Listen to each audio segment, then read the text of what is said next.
মুসলমানদের প্রথম কেবলা কোনটি? এই মাসলাটি অতীব গুরুত্বপূর্ণ এবং ঝুঁকিপূর্ণ কথা। এখানে আমি বিনয়ের সাথে এবং ভদ্রতার সহিত, এমনকি আমি একটু ঝুঁকিপূর্ণ ভাব নিয়ে আমি বলবো মুসলমানের প্রথম কিবলা কোনটি। এর উত্তরে আমি বলবো মুসলমানদের প্রথম কিবলা হচ্ছে বাইতুল্লাহ। অনেকে দেখা যায় এখানে বলে মুসলমানদের প্রথম কিবলা বাইতুল মুকাদ্দাস। অনেক বড় বড় শাইখুল হাদিস বাংলাদেশের মুক্তদাবি অনেক বড় বড় শাইখুল হাদিস আল্লামা মুফতি সাহেবগণ বলে মুসলমানদের প্রথম কিবলা হচ্ছে বাইতুল মুকাদ্দাস বলে। আমি এখানে বিনয়ের সাথে আমি তাদের সাথে দ্বিমত পোষণ করে আমি বলছি মুসলমানদের প্রথম কিবলা হচ্ছে বাইতুল্লাহ শরীফ। কীভাবে?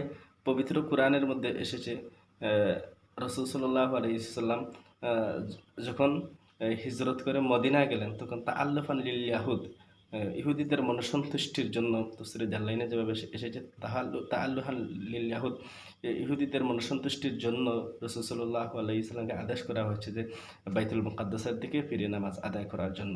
তখন রাসূল সাল্লাল্লাহু আলাইহি ওয়াসাল্লাম প্রায় হায়াতাশ করতেন, আসমানের দিকে তাকাইতেন ওহী আসে কিনা, যে আবার পুনরায় তাকে বাইতুল্লাহ কিবলা হিসাবে তাকে আদেশ করা হয় কিনা, বাইতুল্লাহর দিকে নামাজ পড়ার জন্য আদেশ করা হয় কিনা এই অপেক্ষা তিনি ইন্তজার থাকতেন। কাদনারা তাকাল্লুবা ওয়াজহিকা ফিস সামাই, এই আয়াতের ব্যাখ্যার মধ্যে উল্লেখ করা হয়। তখন রাসূল সাল্লাল্লাহু আলাইহি ওয়াসাল্লাম প্রায় 16 থেকে 17 মাস বাইতুল মুকাদ্দাসের দিকে ফিরে নামাজ আদায় করেছেন। এরপরে আবার ফাওয়াল্লি ওয়াজহাকা শাতরুল মাসজিদুল হারাম, এই আয়াতের মধ্যে বিধান আবার নাযিল করে দিলেন, পূর্বের নিয়ে আবার আপনি এই বাইতুল্লাহর দিকে নামাজ পড়েন। তাহলে দেখা যাচ্ছে এখানে রাসূল যেহেতু হায়াদাস করতেছেন, আবার আগের কিবলায় যেন আমাকে নির্দেশ দেওয়া হয়, আগের কিবলাতে যেন আমি নামাজ পড়ি। তাহলে বোঝা গেল আগে বাইতুল্লাহর দিকে নামাজ পড়েছেন, এরপরে মাঝখানে 16-17 মাস বাইতুল মুকাদ্দাসের দিকে পড়েছেন, এরপরে আবার পূর্বের হুকুম দেওয়া হয়েছে। পবিত্র কোরআনের মধ্যে এসেছে ইন্না আউওয়ালা বাইতিন উযিআ লিন-নাসি বিবাক্কাতা মুবারাকা, লাল্লাতি বিবাক্কাতা মুবারাকা, এখানে বিবাক্কাতা মুবারাকা ইন্না আউওয়ালা বাইতিন, প্রথম ঘর হচ্ছে কি এই বাইতুল্লাহ বাক্কা মক্কা বাইতুল্লাহ শরীফ। এবার আসে মুসলমানদের প্রথম কিবলা। এই কিবলাকে হযরত ইসমাঈল আলাইহিস সালাম ছিলেন যুগালি, ইব্রাহিম আলাইহিস সালাম ছিলেন নিস্তুর। ইসমাঈল আলাইহিস সালাম, ইব্রাহিম আলাইহিস সালাম তো এই যখন বিধ্বস্ত হয়ে গিয়েছিল তখন ইব্রাহিম আলাইহিস সালাম সেটাকে আবার পুনরায় তিনি বিল্ডিংয়ের এই উঁচু বিল্ডিংয়ের রূপদান করেছিলেন হযরত ইসমাঈল আলাইহিস সালাম এবং ইব্রাহিম আলাইহিস সালাম। তখন ইব্রাহিম আলাইহিস সালাম তো এটা তৈরি করেছিলেন, তখন তিনি আর ইব্রাহিম আলাইহিস সালাম থেকে তো পরবর্তী যারা ওয়াহদানিয়ত আল্লাহ তাআলার একত্ববাদের শিকারী ছিল তাদের নামকরণ করা হয়েছিল। এরপর থেকে মিল্লাতা আবিকুম ইব্রাহিম ওয়া সাম্মাকুমুল মুসলিমিন, ইব্রাহিম আলাইহিস সালাম পর থেকে তো তাদের নামকরণ করা হয়েছে মুসলমান। এর আগে ইব্রাহিম আলাইহিস সালাম আগের যুগে যারা আগ থেকে যারা আল্লাহকে মানত তাদের নাম মুসলিম ছিল না, তবে আল্লাহ মুওয়াহিদ ছিল তারা, তবে তাদের নাম মুসলিম ছিল না। ফালাম্মা আসলামা ওয়া তাল্লাহু লিল জাবিন। তাহলে তো ইব্রাহিম আলাইহিস সালাম দেখা যাচ্ছে বাইতুল্লাহ তিনি তৈরি করেছেন, বাইতুল্লাহ দিকে নামাজ পড়েছেন, বাইতুল্লাহ হজ করেছেন।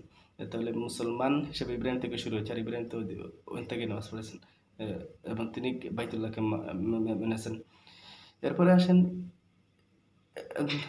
অন্যান্য নবীগণ, আদম আলাইহিস সালাম, মুসা আলাইহিস সালাম, দাউদ আলাইহিস সালাম, ঈসা আলাইহিস সালাম, তারা বাইতুল মুকাদ্দাসকে মানতেন। তারা তাদেরকে মুসলমান তো পারিপার্শ্বিকভাবে বলা হতো না, শাব্দিকভাবে মুসলমান, ঠিক আছে, আত্মসমর্পণ করে আল্লাহকে মানতেন, মুওয়াহিদ, তারা একত্ববাদে বিশ্বাসী।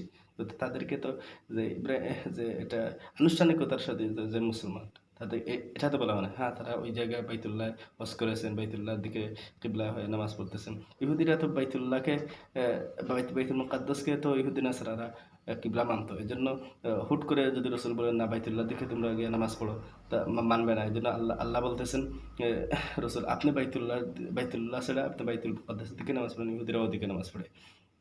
এরপরে সাইকুল সুবাহা এত এসে এখানে আরও অনেক কিছু আছে। এই জন্য আমরা ওই সমস্ত জিনিস সামনে রেখে আমরা বলতে পারি যে প্রথম কেবলা হচ্ছে বাইতুল্লাহ।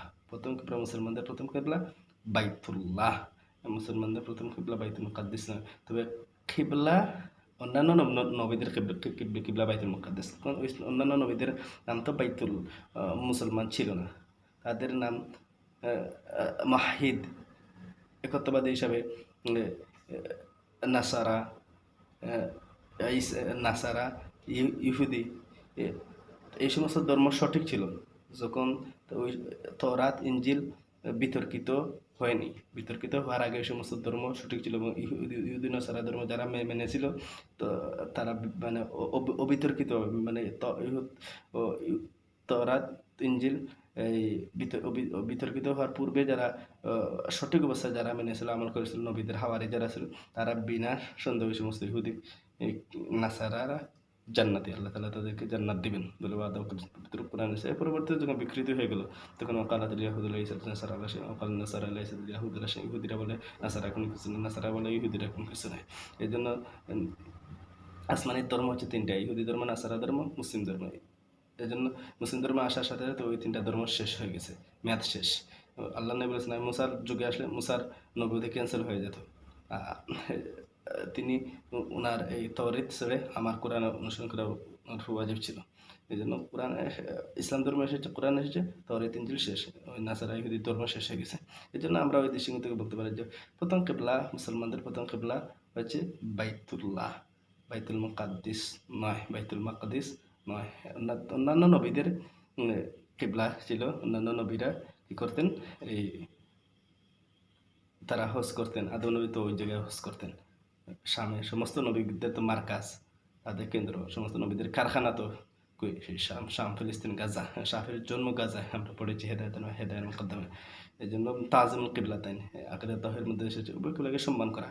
উভয় কিবলাকে আমরা সম্মান করি, মানি, এটা আহলে সুন্নাত ওয়াল জামাতের আকিদার অন্তর্ভুক্ত। উভয় কিবলাকে মানতে হবে, আকিদা তাওহীদের মধ্যে এসেছে। তো আকিদা 12টার মধ্যে একটা আছে তাজিমুল কিবলাতাইন, উভয় কিবলাকে সম্মান করা। আমরা উভয় কিবলাকে সম্মান করি, মানি, তবে আমলের ক্ষেত্রে আমরা বাইতুল্লাহর দিকে নামাজ পড়ি। যাই হোক, এখানে আমি বিষয় করি, আমি আশা করি আমার অবস্থান থেকে আমি বিষয়টা আমি ক্লিয়ার করতে পেরেছি।